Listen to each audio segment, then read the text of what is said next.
is an interesting game for a lot of reasons. With 3 games left in the season, Baltimore and Pittsburgh are tied, so it's a battle for the division and a chance at any chance at a bye with 4 teams up there: Baltimore, Pittsburgh, one of them will be a wild card, and the Patriots and Houston. So Pittsburgh on Monday night goes to San Francisco.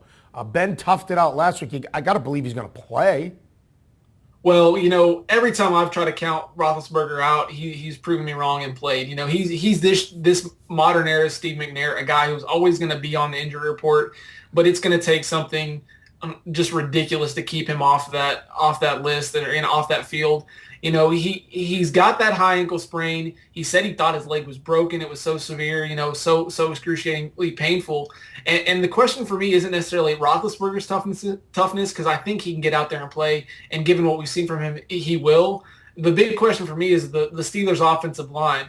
Their Pro Bowl center has a high ankle sprain as well, and they're going to have to shift the line a little bit. With Pouncey out, they're going to have to move Doug Legursky over to center, which he's playing left guard right now.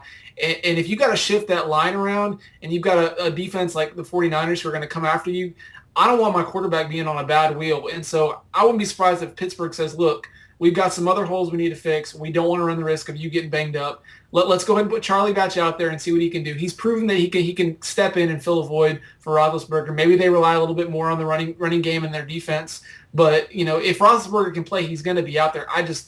If I'm the Steelers, I'm going to take a hard look at the health of my team before I put him out there and risking him getting significantly injured and being without him for the playoffs. So again, your fantasy playoffs, you win, you move on, you lose, you go home. So with Roethlisberger's status and with them playing at San Francisco against a tough defense, do you look on the waiver wire and do you go with a Jake Locker or a Blaine Gabbert or somebody who might have a chance to put up a few more points, or do you take your chances with Roethlisberger?